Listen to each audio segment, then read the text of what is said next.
बिस्मिल्लाहिर्रहमानिर्रहीम, अस्सलाम वालेकुम। Live with doctor Shahid Masood के साथ मैं हूँ सुमेरा सलीम। नाज़रीन, नून लीग के वक्त की एमकेएम रहनुमाओं से आज मुलाकात हुई है। ख्वाजा साद रफीक साहब ने कहा कि सिंध में नए इत्तेहाद की ज़रूरत है। एमकेएम से इत्तेहाद चलेगा नहीं बल्कि दौड़ेगा। खालिद मकबूल सिद्दीकी साहब ने कहा कि अवाम का तहफ़्फ़ुज़ का निज़ाम चाहते हैं। लीगी वक्त की पीपी रहनुमा खुर्शीद शाह साहब से भी मुलाकात हुई। इसके अलावा निगरान वज़ीर आज़म अनवारुल हक काकड़ साहब सऊदी अरब का सरकारी दौरा मुकम्मल करके इस्लामाबाद वापस पहुँच गए हैं। इसके अलावा भी दीगर मौज़ूआत पर गुफ्तगू करेंगे। स्टूडियो हमारे साथ मौजूद हैं डॉक्टर शाहिद मसूद। अस्सलाम वालेकुम डॉक्टर साहब। जी आपको डॉक्टर साहब, आज जो है नून लीग के वक्त की एमकेएम रहनुमाओं से मुलाकात हुई है। ख्वाजा साद रफीक साहब ने भी ये कहा है कि हमारे दरमियान सीटों के एडजस्टमेंट पर तकसीम के हवाले से कोई बात नहीं हुई है। क्या कहेंगे? देखिए, पहले तो जस्टिस रिटायर्ड अरशद हुसैन साहब ने हलफ उठा लिया, निगरान वज़ीर आला केपी का जी। और कल तक आइन खामोश था इस पे जी। आज लेकिन ये हलफ हो गया जी। तो ये अब इसको ये कैसे हुआ, क्योंकि वो तो मेरा अपना जो ख्याल था और मेरी जितनी माहिरीन कानून और आइन से बात हुई तो उनका ये कहना था कि गालिबन इस पर रुजू किया जाएगा अदालत से या इलेक्शन कमीशन ऑफ पाकिस्तान से रास्ता निकालने के लिए, क्योंकि पिछली जो हुकूमत है वो ख़त्म हो गई। उन्होंने नाम भी नहीं दिए, वो ख़त्म भी हो गई। महमूद खान साहब की उन्होंने पार्टी वगैरह शायद अपनी चेंज की, तो वो इस पे इलेक्शन कमीशन को आना चाहिए था, क्योंकि इस पे आइन खामोश था। खुदा न खास्ता किसी और सूबे में कोई ऐसा कोई मसला हो जाए तो अब जेलों से निकाल के तो लोगों को लाके हुकूमत नहीं बनाएंगे ना। तो ये एक कॉन्स्टिट्यूशनल मामला था और ये सियासी जमातें जितनी हैं, तहरीक इंसाफ समेत, ये जो इस वक्त आइन को ऊपर नीचे कर रही हैं और ये समझ रहे हैं कि आइन की खिलाफ वर्जी हो रही है, आगे जाके ये मामला सारे अदालतों में उठ सकते हैं सही, और उठ सकते हैं और चैलेंज हो सकते हैं और इनके लिए प्रॉब्लम्स खड़े कर सकते हैं। इसलिए बेहतर होता कि अगर ये अदालत से या इलेक्शन कमीशन से रब्ता करते। देखें, ये कौमी असम्बली के इलेक्शंस की तारीख में ताख़ीर हुई है ना, मतलब इलेक्शन कमीशन को भी अदालत ने सख्ती से कहा, सदर को भी कहा, सबको जिम्मेदार, लेकिन एक तारीख दे दी तो अदालत इसका मसले का हल निकालती अगर आइन खामोश है, ठीक है। लेकिन बहरहाल ये है कि अब मुबारकबाद देते हैं जस्टिस रिटायर्ड अरशद हुसैन साहब को और उम्मीद करते हैं कि उनकी निगरानी में इलेक्शन जो है वो साफ शफाफ होंगे और वो इस जिम्मेदारी से नवरत आजमा होंगे। ये वो नुक्ता है जो कानूनी और आइनी नुक्ता है और ये अहम नुक्ता है सही।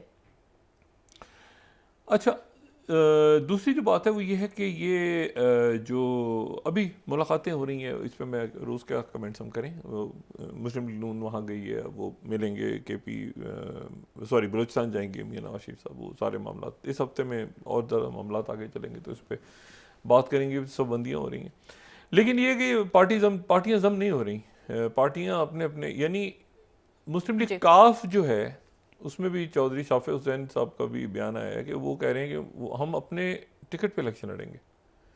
मुस्लिम लीग काफ भी अपने टिकट पे इलेक्शन लड़ेगी, वो भी मुस्लिम लीग नून, क्योंकि वो अगर अपने सीटें जीतेंगे तो फिर किसी जिसको कहना चाहिए कि बार्गेनिंग पोजीशन पे आएंगे ना, यानी कोई अपनी बात मनवा सकेंगे।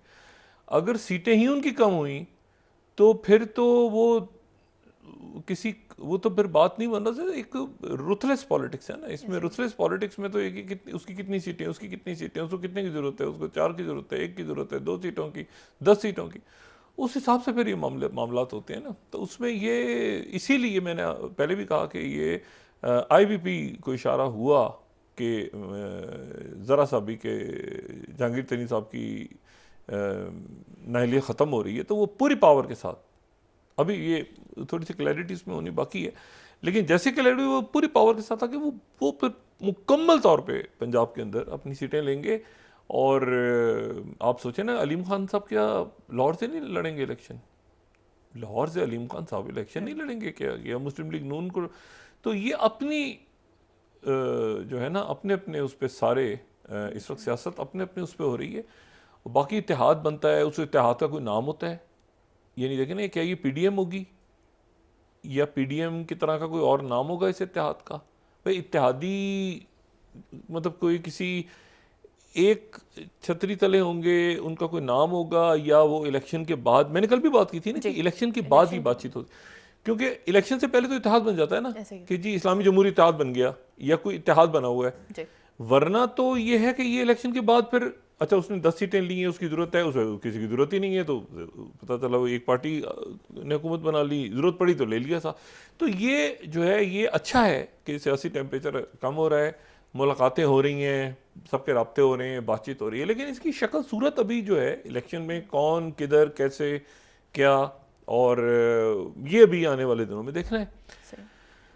और इसकी शक्ल सूरत जो है ये सामने आएगी ये हफ्ता 10 दिन में, मेरा ख्याल है आ जानी चाहिए। इलेक्शंस में अब कम वक्त रह गया। दूसरी जो बात है वो जंग वहाँ जारी है, ठीक है, और जंग जो है अब ये एक बहुत बहुत तल्ख रंग इख्तियार कर गई है। और ये कल जो कॉन्फ्रेंस और जो समिट ओआईसी की और साथ उसके अरब लीग की कॉन्फ्रेंस जो ख़त्म हुई और उसके बाद एक ही अलामिया जारी हुआ, 2 दिन होनी थी लेकिन एक ही दिन हुई, और उसके बाद वो अलामिया जारी हो गया जिसमें मुतालबा किया गया, और उसमें ज़ाहिर है कि इख्तलाफात थे, कुछ मुल्क चाहते थे यहाँ तक जाएँ, कुछ चाहते थे नहीं जाएँ, लेकिन इसमें जो है मैं आपको सिर्फ ये बात बताऊँ, 2-3 सवालात ऐसे हैं जो कि अब आएंगे सामने आने वाले दिनों में। पहली बात तो ये सामने आएगी कि जो अभी तक मेरा नहीं ख्याल कि शायद मैं इस बात पर गौर कर रहा था, लेकिन पता नहीं गौर तलब बात है भी नहीं, क्या अफगानिस्तान की हुकूमत को ओआईसी ने नहीं माना? क्या ओआईसी में अफगानिस्तान की हुकूमत मौजूद थी या नहीं थी? ये एक सवाल है जो मेरा ख्याल है कि अहम है, क्योंकि ओआईसी के इजलास में अफगानिस्तान की हुकूमत की गैर हाज़िरी या उनके रहनुमाओं की मौजूदगी के हवाले ये वो कि पब्लिक नहीं हुई चीज़। तो ये बात बड़ी इंपॉर्टेंट है कि अफगानिस्तान की हुकूमत जो है वो क्या ओआईसी में मौजूद थी, उनके कोई रहनुमा, उनके जिस लेवल के रहनुमा थे, सरबराहान थे ना जी, तो अफगान हुकूमत के सरबराह जो हैं वो क्या वहाँ मौजूद थे या नहीं थे? ये एक अहम सवाल है। एक बात तो ये हो गई कि देखिए ना, उनकी क्रिकेट टीम दुनिया भर में क्रिकेट खेल रही है और बड़ी ज़बरदस्त कर रही है। उनके वफूद मॉस्को जा रहे हैं, उनके वफूद ईरान आ रहे हैं, उनके वफूद पाकिस्तान के साथ मुख्तलिफ ऊंच नीच होती रहती है, लेकिन एक मुज़ाकरात उनके चलते हैं, वो चाइना जाते हैं सब। लेकिन ओआईसी में क्या वो मौजूद थी हुकूमत या नहीं थी? ये एक सवाल यहाँ पे मैं छोड़े जाता हूँ। दूसरी जो बात है वो ये है कि बड़े मुजाहरे कल लंदन में और इधर और दुनिया 3 लाख से ज़्यादा बड़े लोग निकले हुए थे सड़कों पे, इधर उधर सारा कुछ हुआ। लेकिन जो अलामिया है उसके बाद सारे ही ममालिक, जितने ममालिक इसमें अरब ममालिक ख़ास तौर पे जो कि बराह रास्त फ़लस्तीन के मामले में इन्वॉल्व रहे हैं, वो दबाव में आ गए,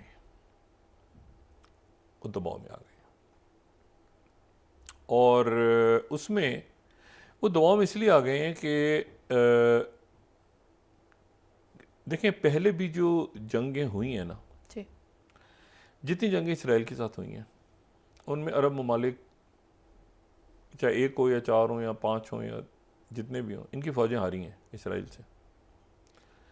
एक ही दफ़ा ऐसा हुआ है कि इसराइल 1982 में जब इसराइल दाखिल हो गया था लेबनान में 82 में, और 82 में दाखिल हुआ था, और उस वक्त ये हुआ था कि वहाँ पे कोई लेबनान की फ़ौज नहीं लड़ी थी, बल्कि लेबनान के तो सदर वहाँ पर जो हैं वो ये आ गए थे, बशीर गमाइल जिनका कत्ल हो गया था। अच्छा। इसराइल ने जिनको अब वहाँ पे बिठा दिया था लाके, और उन्हीं के दौर में फिर जो है वो बड़ी तलखियाँ हैं उनके दौर से भी वाबस्ता, और इसलिए उनके दौर से बहुत ज़्यादा तलखियाँ वाबस्ता हैं कि वो जिस दिन ये हुआ कि वहाँ पर साबिरा और शतीला के जो कैंप हैं जी, उनमें जो है वो कत्लेआम हुआ। अगले दिन इनके यानी जिस दिन इनको कत्लेआम हुआ और अगले ही दिन वो बम से उड़ा दिया सदर को। ये बड़ी बड़ी तल्ख तारीख़ है, पहले मैं इसको बयान कर चुका हूँ, मुझे दोबारा इसको बात करने की ज़रूरत नहीं है। लेकिन मैं सिर्फ ये कह रहा हूँ कि इसी तरह से जब ये 2006 के अंदर हिजबुल्लाह ने 2 फौजी उठा लिए इसराइल के, अगवा कर लिए, उनको छुड़ाने के लिए जो लोग गए उनको मार दिया, वो मारे गए, इसराइल ने, जंग छिड़ गई। तो हिजबुल्लाह की जंग थी। सही। अच्छा, अब हुआ ये है कि 82 में भी जो इसराइल की फ़ौज बाहर गई, ताइफ एग्रीमेंट 89 में हुआ, वो खाना जंगी ख़त्म हुई, वो क्रिश्चियन मलेशियास को इसराइल ने खड़ा कर दिया था, लेकिन क्रिश्चियंस अब बड़ी मोहब्बत से रहते हैं वहाँ पे इसराइल में। ताइफ एग्रीमेंट अगर मैंने कहीं देखा है खुद कि बिल्कुल तरीके से कोई वहाँ पर, अब देखें ना, वहाँ पे द्रूज़ भी हैं, वहाँ पे मेरोनाइट क्रिश्चियंस हैं, वहाँ पे अहले तशी हैं, वहाँ पे सुन्नी हैं, लेकिन वहाँ पर किसी किस्म की आपस की उन्होंने बड़ी भुगती हुई है खाना जंगी। तो खाना जंगी नहीं होती, करवाने कुछ भी, वो इतनी मोहब्बत से रहते हैं सारे। मतलब है कि तमाम तर सियासी इख्तलाफात के बावजूद लेबनान में अगर कहीं कोई कामयाब मुआहदा हुआ है ना, वो ताइफ एग्रीमेंट हुआ है कि खाना जंगी उसके बाद नहीं हुई। सही। अच्छा, अब लेकिन इसमें जो है, इसमें इशू ये है कि ये दबाव कहाँ कहाँ बढ़ रहा है। पहली बात तो ये है कि अरब ममालिक पे दबाव बढ़ रहा है, क्या हुआ, और वहाँ का मीडिया जो है वो ये सवाल मीडिया में उठाने शुरू कर दिए उन्होंने कि भाई ये जो है ये क्या हुआ, कैसे हुआ। ठीक है, मैं आज ये देख रहा था, इजिप्ट मिस्र का एहराम अखबार बड़ा अखबार है, ये 12वीं स्लाइड में मैं कोट कर रहा हूँ कि Arab Islamic summit falls short, draft resolutions condemn Israel but no concrete measures. ये अल एहराम अखबार है मिस्र का, बड़ा अखबार है, बड़े अखबारों में से एक एहराम। अच्छा, अब इसमें जो है वो क्या वजह हुई, क्या हुआ कि वहाँ पर कत्लेआम हो रहा है और शिफा अस्पताल जो है वहाँ का वो अंधेरे में डूब गया है। 39 बच्चे जो हैं वो इनक्यूबेटर्स में थे, उनका इंतकाल हो गया है। अब ये मेरे ख्याल से कार्डियक वार्ड भी बंद हो गया है इस वक्त अंधेरे में, और वहाँ पे फायरिंग, गोलियाँ, बॉम्बिंग हो रही है, सब कुछ हो रहा है। रियाद में जो ये कॉन्फ्रेंस हुई है इसमें एक तारीख़ी मुलाकात है, बाकी तो सबकी मुलाकात आपस में हुई ना, जैसे शहज़ादा मोहम्मद बिन सुलेमान वली अहद और वज़ीर आज़म की मुलाकात हुई। सदर इब्राहिम रईसी का ये पहला दौरा था जी 79 के बाद, तो उनकी मुलाकात जो है उनकी मुलाकात हुई। उनकी जो दूसरी मुलाकात हुई वो 79 के बाद हुई। सही। ये ईरान सऊदी अरब के दौरे के ताल्लुकात तो बीच में बेहतर हो गए थे, लेकिन उनकी जो असल मुलाकात की मैं बात कर रहा हूँ, वो उनकी मुलाकात हुई जनरल रिटायर्ड अब्दुल फतेह सिसी के साथ, इजिप्शियन जो प्रेसिडेंट हैं। ये बड़ी तारीखी मुलाकात है। ये मिस्र और ईरान के सदूर की जो मुलाकात है, ये बड़ी तारीखी मुलाकात है। कोशिश बड़े महीनों से कोशिश हो रही थी। इसमें इराक का रोल बड़ा इंपॉर्टेंट रहा कि ये मुलाकात किसी तरह हो जाए, लेकिन ये है कि ये फिर रुक गए, मामलात रुक गए। लेकिन ये मुलाकात जो है, ये देखें, एक तो दोनों पुरानी तहजीबें, बहुत पुरानी, हज़ारों साल पुरानी अगर तहजीबें यहाँ एग्जिस्ट करती हैं इस्लामी दुनिया में, तो एक मिस्र की तहजीब एग्जिस्ट करती है, पैलेस्टाइन, मिस्र, ये सारा इलाका, और ये दूसरा ईरान। और दूसरा ये है कि इनके ताल्लुकात बड़े अजब रहे हैं।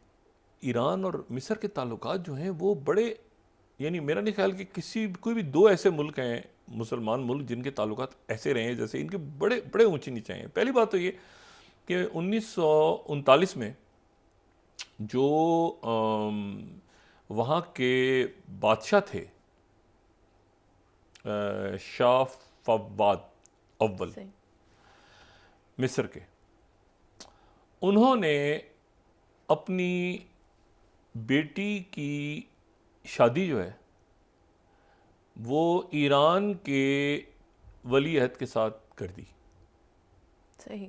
मिस्र के बादशाह ने अपनी बेटी की शादी ईरान के वली अहद के साथ कर दी, और उनका नाम था शहजादी फौजिया, और वो जो है वो रज़ा शाह पहलवी की पहली अहलिया थी। सही। और इस शादी को जो है वो अच्छा, उसी ज़माने में ये हुआ कि वो शाह फवाद अव्वल की वो बेटी थी, और शाह फैसल जो मिस्र के शाह फैसल थे, जिनका बाद में तख्ता उलट दिया था जमाल अब्दुल नासिर ने, जनरल नजीब ने और कर्नल नासिर ने, जो कर्नल स्कू कहते हैं, उनकी बहन थी, ठीक है। तो उनकी जो शादी है वो शहजादी फौजिया की, वो रज़ा, अच्छा इस पे ये जो शादी हुई तो इसके ऊपर एक तो ये है कि शिया सुन्नी वो बड़ा उस ज़माने में डिस्कस हुआ अरब दुनिया में कि ये बड़ी, ईरान के जो हैं रज़ा शाह, उसके जो बादशाह, जो ये रज़ा शाह पहलवी के वालिद, पहले पहलवी ख़ानदान के, तो वो इस शादी में इंटरेस्टेड थे कि मैं अपने बेटे की शादी मिस्र के बादशाह की बेटी से करूं। मिस्र में वो एक्सेप्टेबल नहीं था, मतलब मिस्र में इंटरेस्ट नहीं था, बल्कि मिस्र के जो उस वक्त बादशाह के बेटे थे, यानी जो शहजादी के भाई थे, जो बाद में मिस्र के बादशाह बन गए, शाह फैसल, जिनका तख्ता उलट दिया जमाल अब्दुल नासिर ने, वो तो बड़ा सख्त इसके खिलाफ थे। बहरहाल एक बहुत बड़ी तकरीब हुई कायरा में, फिर वो रुखसती हुई, रुखसती होने के बाद वो ईरान आई, या ईरान में आके उनकी यहाँ पर भी बहुत बड़ी तकरीब हुई। लेकिन फिर ये हुआ जो क्वीन मदर थी, यानी रज़ा शाह अव्वल की अहलिया जो क्वीन मदर थी, या जो रज़ा शाह पहलवी की वालदा थी, उनकी अपनी बहू से नहीं बनी। अच्छा, इनकी बहू मैगजीन्स पे आती थी, बड़ी ग्लैमरस खातून थी, शहजादी जो फौजिया थी, ये बड़ी लाइफ मैगजीन और ये बड़ी वो ग्लैमरस शख्सियत थी उनकी। लेकिन सास बहू का झगड़ा और नंदों का भी झगड़ा, ये ऐसा झगड़ा था जो अखबारों में आना शुरू हो गया था, मीडिया में भरा हो गया मीडिया, कि जी ये सास के साथ लड़ाई हो गई और ये हो गया, और वो रज़ा शाह जो है वो कहीं और, रज़ा शाह पहलवी कहीं और भी, मतलब है कि उनके मामला ठीक नहीं है घर पे, और ये और वो, मतलब अजीब किस्म का किस्सा हुआ। तो ये नाराज़ होकर चली गई वापस। यानी अगर हालिया तारीख में मुझसे कोई पूछे ना कि ईरान और मिस्र के ताल्लुकात पहली दफ़ा कब बिगड़े थे, तो मैं कहूँगा ये शहजादी फौजिया जब चली गई वापस तो तलाक हो गई, रज़ा शाह पहलवी ने तलाक दे दी उनको, और वो शहजादी थी, यानी उनके फिर अच्छा उन्होंने भी दूसरी शादी कर ली, उनकी शादी दूसरी हो गई, और उनका 2013 में इंतकाल हुआ 91 साल की उम्र में, काहिरा में, वो 91 साल की उम्र उन्होंने पाई। अच्छा, बहरहाल तो ये हुआ कि वो, अच्छा उसी ज़माने में ये सफारती ताल्लुकात भी, पहले सफ़ीर भी आए, लेकिन पहले सफ़ीर जो आए तो वो जो हैं उनका काम ये था कि उन्होंने शादी की अरेंजमेंट करनी थी। ये शादी दोनों, एक बादशाह की बेटी की और एक बादशाह के बेटे की शादी की मंगनी, और ये और वो, मतलब वो सफारती ताल्लुकात इस तरह बहाल हुए थे, मतलब जदीद दौर में। अच्छा, उसके बाद फिर ये हुआ कि ताल्लुकात जो हैं वो ज़ाहिर है कि जब वहाँ पे शाह फैसल का तख्ता उल्टा गया तो उसके बाद ये ताल्लुकात और ख़राब हो गए। सही। और जब वहाँ पर जमाल अब्दुल नासिर आए तो उसके बाद ये ताल्लुकात मज़ीद ख़राब हो गए, क्योंकि जमाल अब्दुल नासिर सोवियत यूनियन की तरफ उनका टिल्ट था, और यहाँ पे जो है ये शाह ईरान जो थे इनका टिल्ट अमेरिका की तरफ था। तो मिस्र और ईरान की आपस में नहीं बनी तवील अरसे तक। फिर उसके बाद ये हुआ, और फिर उसके बाद ये हुआ कि मिस्र नहीं बनी, लेकिन जो है वो एक वक्त ऐसा आया कि जब जमाल अब्दुल नासिर जो हैं उन्होंने, यानी इतने ताल्लुकात शाह ईरान से ख़राब थे कि जमाल अब्दुल नासिर जो थे वो आयतुल्लाह खुमैनी की तरफ उनका रुझान था। वो आयतुल्लाह खुमैनी के साथ रब्ता किया करते थे जमाल अब्दुल नासिर। शाह ईरान इस बात पे शदीद गुस्से में आते थे कि जमाल अब्दुल नासिर ये आयतुल्लाह खुमैनी से क्यों रब्ता करते हैं फ्रांस में। तो ये बहरहाल बड़ी एक कॉम्प्लेक्स इनकी हिस्ट्री है। उसके बाद फिर ये अनवर साद, जमाल अब्दुल नासिर का इंतकाल हो गया 1970 में, अनवर सादात आ गए। अनवर सादात ने फौरी तौर पे ताल्लुकात अपने बहाल किए शाह ईरान के साथ। अभी इनकलाब नहीं आया था, इनकलाब तो 79 में आना है ना, मैं तो उससे 10 साल 8 साल पहले की बात कर रहा हूँ ना। अनवर सादात ने बड़ी इनकी जो है वो ताल्लुकात अच्छे हुए, सब कुछ हुआ। कुछ अर्से के बाद लेकिन वहाँ पे अनवर सादात का कत्ल हो गया। अनवर सादात का जो कत्ल हो गया, यहाँ इनकलाब आ गया। इनकलाब आ गया तो वो जो इस्लाम बोली जिसने अनवर सादात को मारा था, उसके नाम पे सड़क का नाम रख दिया, उधर टिकट भी निकाल दिया 1982 में, 82 में। तो ताल्लुकात फिर यानी तलखी की अरूज पे तल्ख रहे ताल्लुकात, ठीक है। और फिर उसके बाद ये हुआ कि शाह ईरान जो हैं वो तमाम दुनिया छोड़ के उनको पनाह किसने दी? ये क्यों अनवर सादात के ऊपर क्यों इतना ज़्यादा ईरान के अंदर तहफ़्फ़ुज़ात थे? इसीलिए कि शाह ईरान को पनाह जो है अनवर सादात ने दी, और अनवर सादात, ये शाह ईरान का इंतकाल जो है वो मिस्र में हुआ और अनवर सादात ने वहीं पे तदफीन की, अभी भी उनकी जो है उनका मकबरा वहीं है। तो ये ताल्लुकात बड़े ख़राब, थोड़े से दरमियान में जब मोहम्मद मुर्सी आए तो ताल्लुकात बेहतर हुए, लेकिन ताल्लुकात ख़राब ही रहे। मिस्र, ये मैं सऊदी अरब की नहीं बात कर रहा, मैं मिस्र और ईरान दो अलग, इनके अलग ताल्लुकात की तारीख़ है।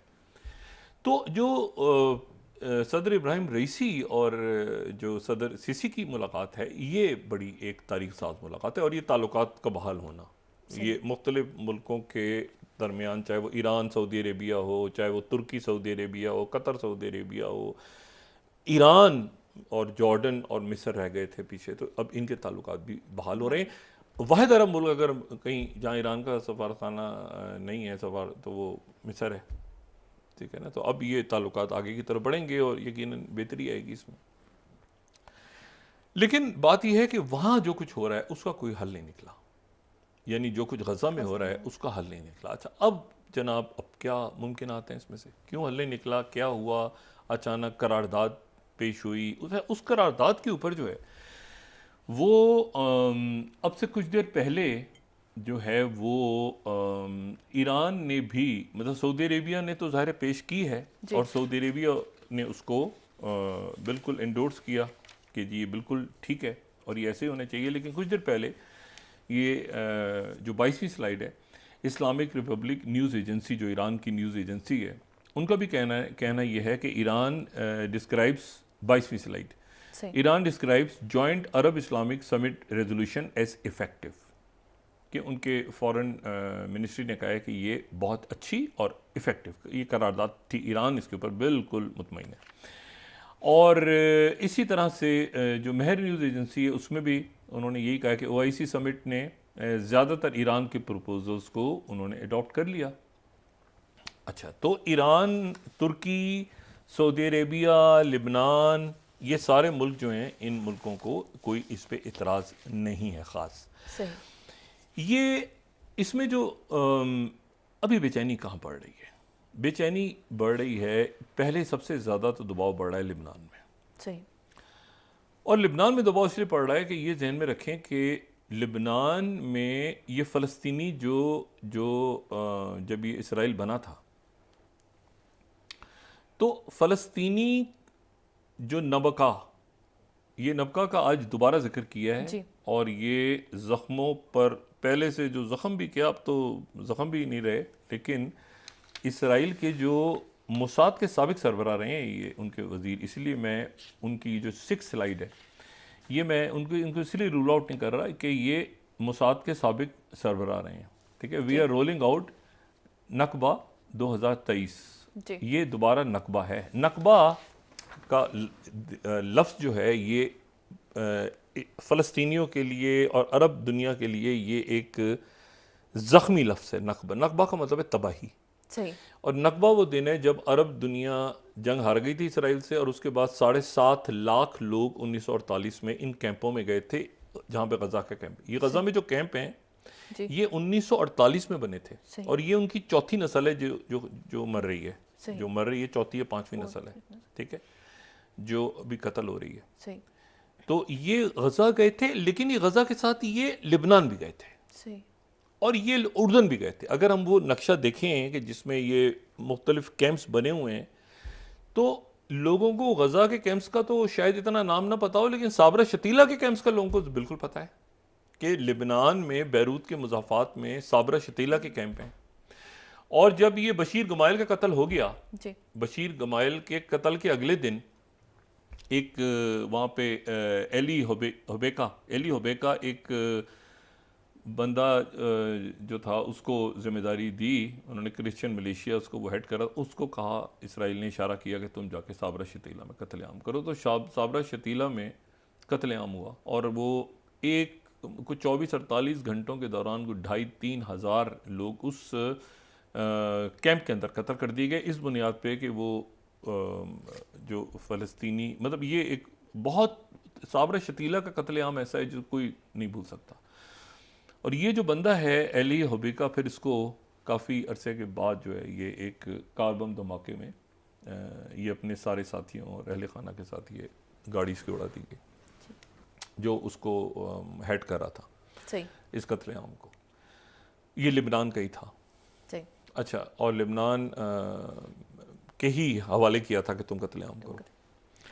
अच्छा, अब इसमें तो एक तो ये हो गया कि इसके ऊपर सब का इत्तेफाक है, लेकिन वो बॉम्बिंग तो जारी। अच्छा, अब ये तो एक तो बात ये उन्होंने की कि इसराइल के वजीर ने कि वी आर रोलिंग आउट नकबा 2023, यानी इसका मतलब ये है कि जिस तरह हमने सारे फ़लस्तीनियों को, ये दोबारा अगर 6 हम स्लाइड देखें कि हमने जिस तरह 1948 में निकाल दिया था फ़लस्तीनियों को या ख़त्म कर दिया था, हम उसको 2023 में दोबारा दोहराने जा रहे हैं।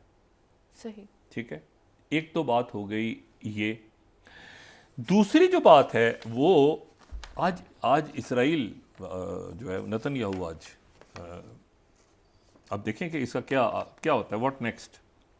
टाइम्स ऑफ इसराइल, नेतन्याहू ने कल कॉन्फ्रेंस हुई और सारा कुछ हुआ और ये ख़त्म हो गया, एलामी आ गया, उसके बाद नेतन्याहू ने एक तो बॉम्बिंग जारी रखी, जो मैंने कल भी बात की थी कि ये बिल्कुल लाहासिल सी करारदाद है।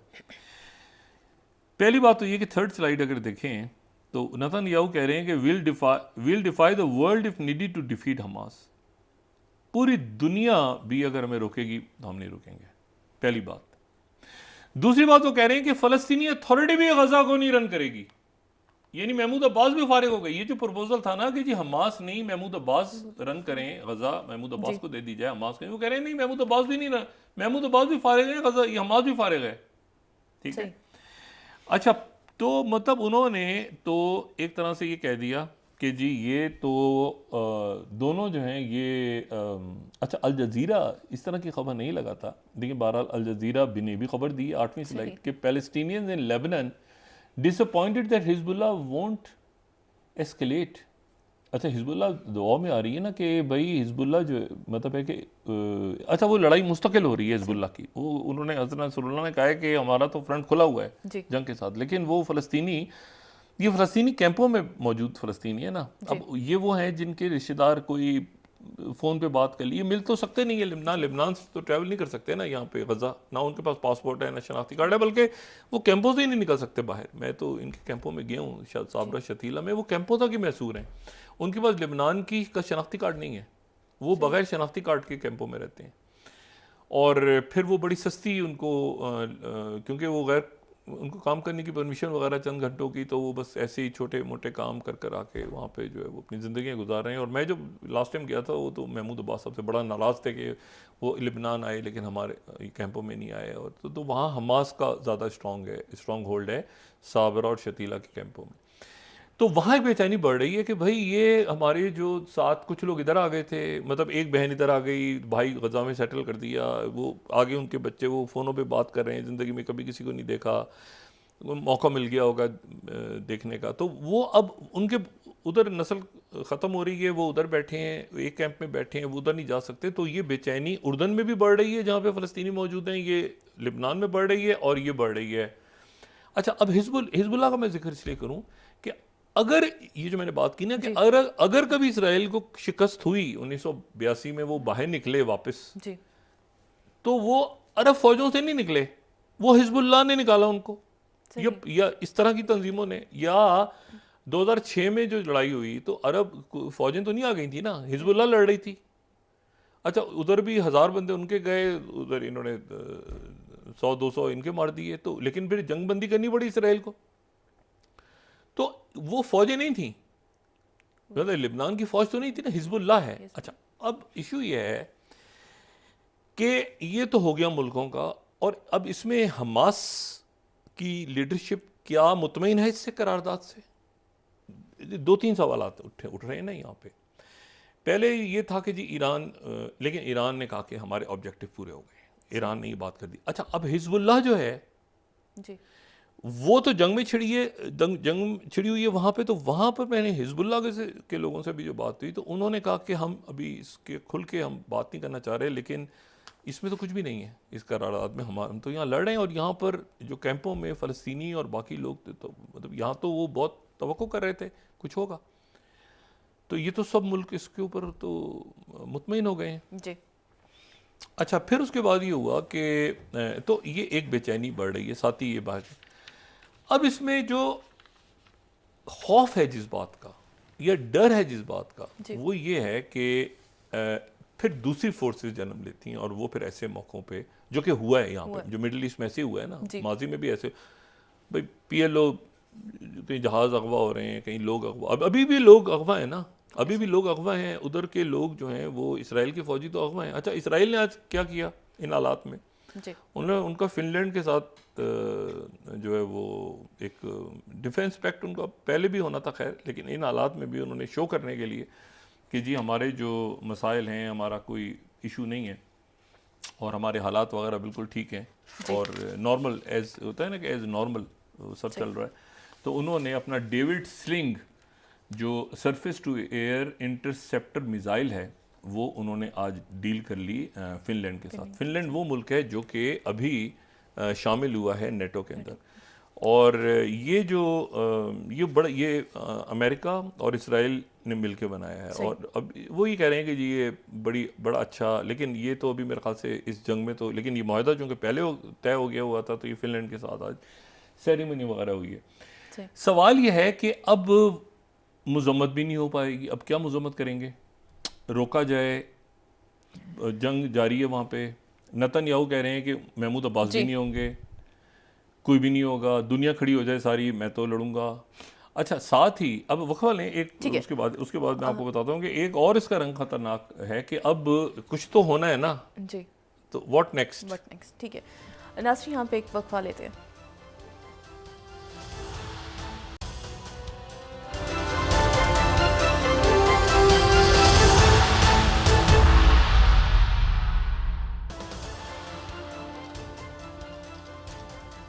वेलकम बैक नाज़रीन।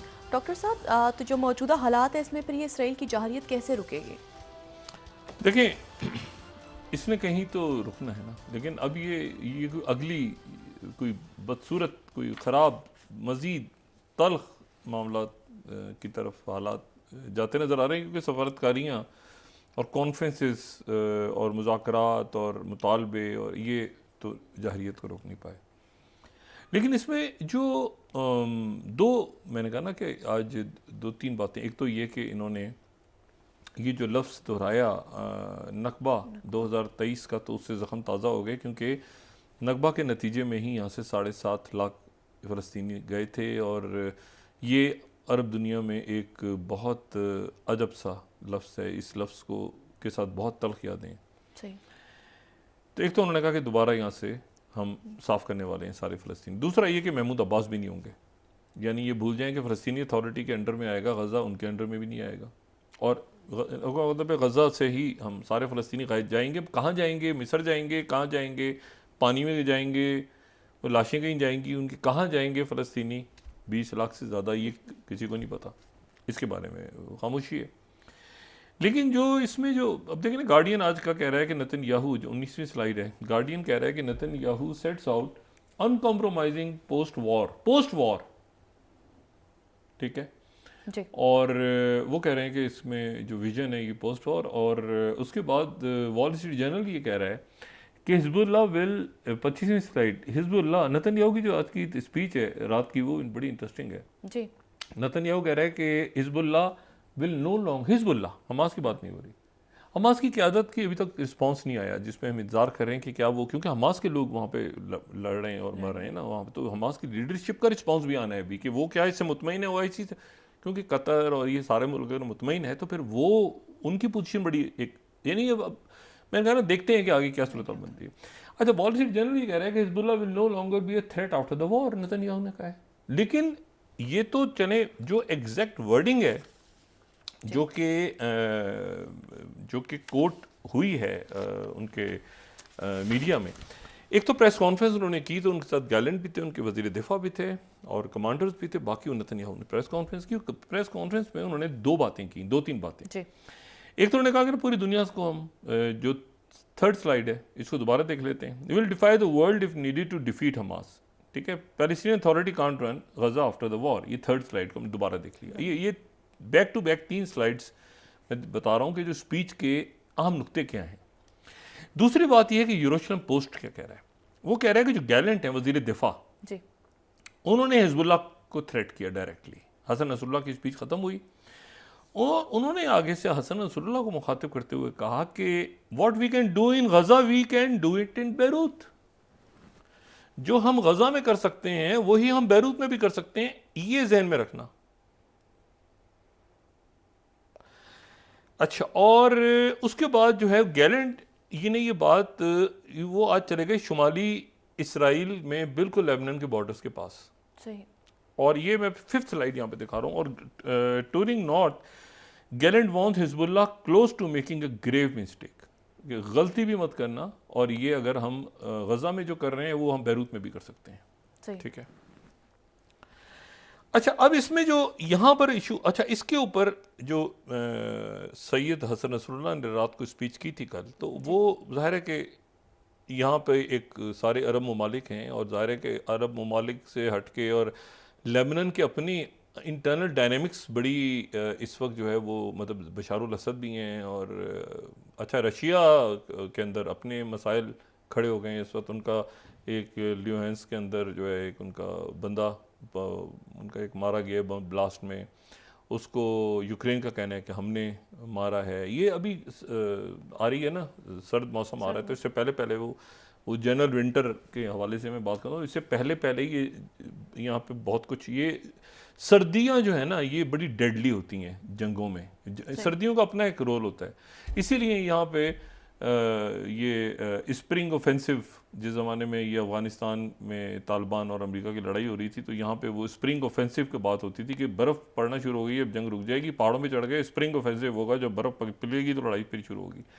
इसी तरह से ये जो सर्द मौसम है ये यूक्रेन की जंग में, और गज़ा में तो खैर गर्मी सर्दी का वहाँ तो कत्लेआम हो रहा है ना, उसको तो Sabra Shatila plus plus plus plus करके उसको मल्टीप्लाई कर दें, वो तो किस्सा ही कुछ और है। वो तो जंग नहीं है, वो तो अब एक रुथलेस मर्डर हो रहा है, और वो तो कह दिया उन्होंने कि नकबा, और ये यहाँ पे कोई फ़लस्तीनी नहीं रहेगा, ये यहाँ पर फ़लस्तीनी अथॉरिटी भी, महमूद अब्बास भी नहीं होगा।